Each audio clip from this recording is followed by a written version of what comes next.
There was once a time when the ruler, the pharaoh, was simultaneously the high priest. In one and the same person, he was the earthly and spiritual leader of the people. Later, however, as the country grew greater through culture and wealth, the sons of God divided up the tasks, and ever since then one of them has fulfilled the duties of worldly government, while the eldest, the leader of the race, has been the spiritual leader of the people. The pharaoh rules the country. The high priest fulfills his duties in the temple. He is the guardian of knowledge in every field. Since all knowledge comes from a single source, it is he who gives the initiation into the sciences, into the arts, and also the great initiation in the temple into the artless art of the spirit. Now you know why the people we are ruling and teaching have differently shaped heads from those of the descendants of the sons of God who are now the reigning family. Those of us who have this elongated skull make relatively little use of our intellects because we are able to experience truth directly with our inner sight. Our forehead is not heavily arched, because in our heads the brain centers having to do with the power of thinking are only developed to the point necessary for us to perceive and consciously experience external impressions. On the contrary, in the rear part of our cranium we possess fully developed brain centers, the physical instruments of spiritual revelation. These brain centers enable us to be conscious on the divine plane and give us those superior qualities and characteristics which distinguish us from the sons of men. Human beings, in their consciousness, live in time and space. We, although we too inhabit earthly bodies, enjoy the perfect spiritual freedom, in freedom from time and space. Through the power of the divine consciousness and with the help of these brain centers, we are able to move freely in time and space. This means that we are able to shift our consciousness into the past or into the future at will. In other words, we are able to experience the past and the future as present. And with the same ease we can free ourselves from the hindrance of space and move our consciousness to any place we wish. In this condition there is no here and no there, but only omnipresence. For past and future, here and there, are only different aspects, different projections of the one and only reality, the eternal omnipresent being, God.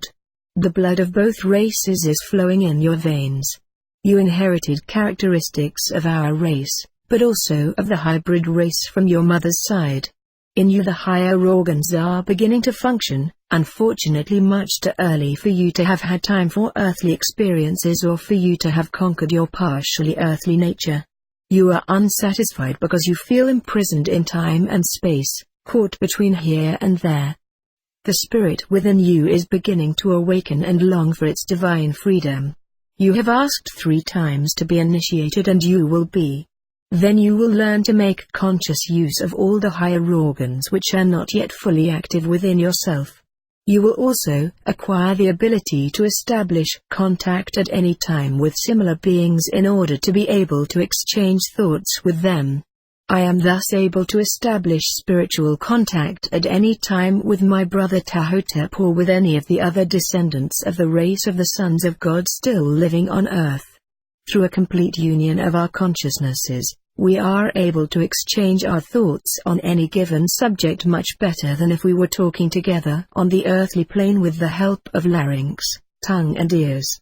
With our consciousness we can seek each other out at any time, but we feel immediately if the other is occupied and concentrating on something else. In such a case we disturb each other only if we have something very important to communicate, otherwise we withdraw. But you can easily understand why only persons who have achieved perfect unselfishness can have such abilities. If self-centered sons of men also had them, they would create such chaos that all the finer, higher organs would be ruined in the general confusion. For the most part we meet through uniting our consciousnesses in this way in the evening after our daily duties are done, and in this union we see each other's thoughts.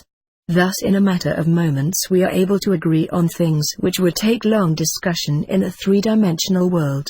After we have thought over our worldly tasks, we shift over with our consciousness into the dimensionless state of all consciousness, in order to draw new vital energy from the eternal, divine, original source.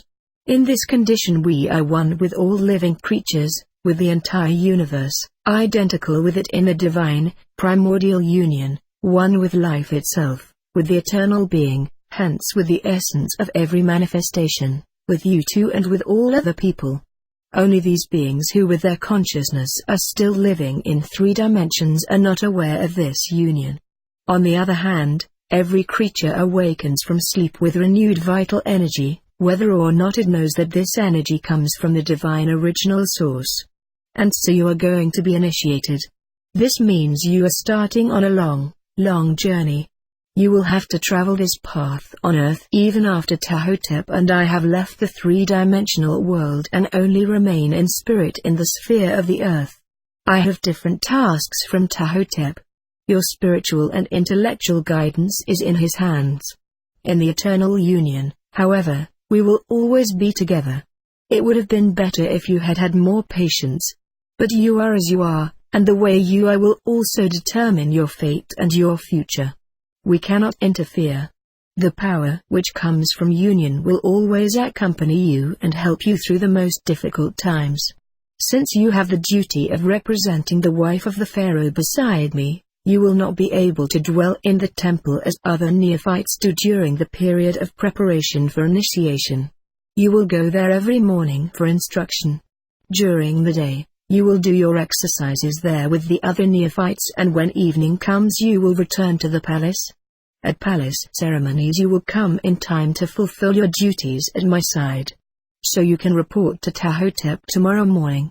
But I still have a question and so remain standing. Father looks at me quizzically. Father, I ask, you have told me that the sons of God, in order to propagate their spiritual powers, took wives from among the daughters of men. Didn't the daughters of the sons of God also take husbands from among the sons of men? Why have only the sons of God begotten children with the daughters of men and not the daughters of God too with the sons of men? Father looks deep into my eyes and says, engrave this answer of mine upon the tablets of your memory.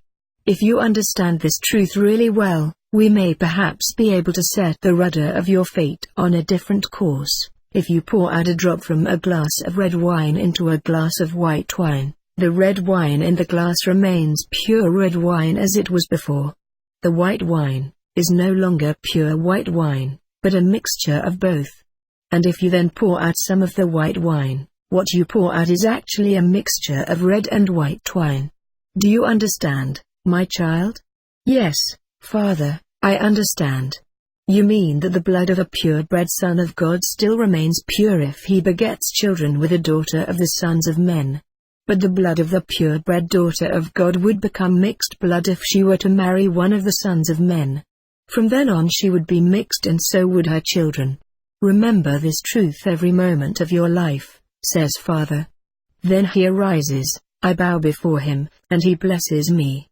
Preserving the unity of the soul in my heart, I leave the room.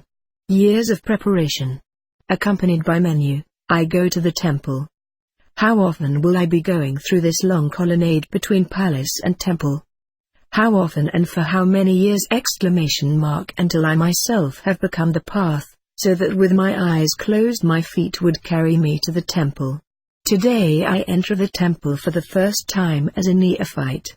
Just because I would like to hurry, I hold myself in check and walk with ceremonial slowness. I am determined to enjoy to the very last drop the pleasure of beginning my initiation. I am withdrawn within myself, deep in thought. Fully conscious of all the things my father told me yesterday, I go forward to my future duties as an initiate. At the entrance the same neophyte as before is awaiting me. Menu takes her leave. At first she embraces me, kisses me and holds me tight as if we were never to see each other again. Then she calms herself and bows before me in the way she believes she should. I embrace her and feel that my mother is also kissing me through Menu's lips. The neophyte accompanies me to Tahotep, who is waiting in his little reception room. How often will I be standing thus before him?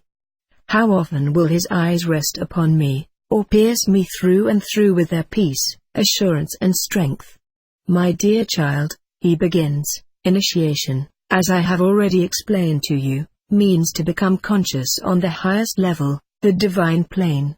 To be able to do this requires long physical training and spiritual preparation. One first must strengthen the nerves to enable them to bear these high vibrations without harm, without death. To become conscious on a given plane means to conduct the vibrations characteristic of this plane into the nerves and through the nerves into the body. From the time a body is born, that is, from the time a self dwells in it, the body develops a power of resistance corresponding to the average degree of consciousness of the spirit dwelling in it. The degree of consciousness of a living creature fluctuates up and down, depending on its emotional condition, within the limits of an octave of vibrations.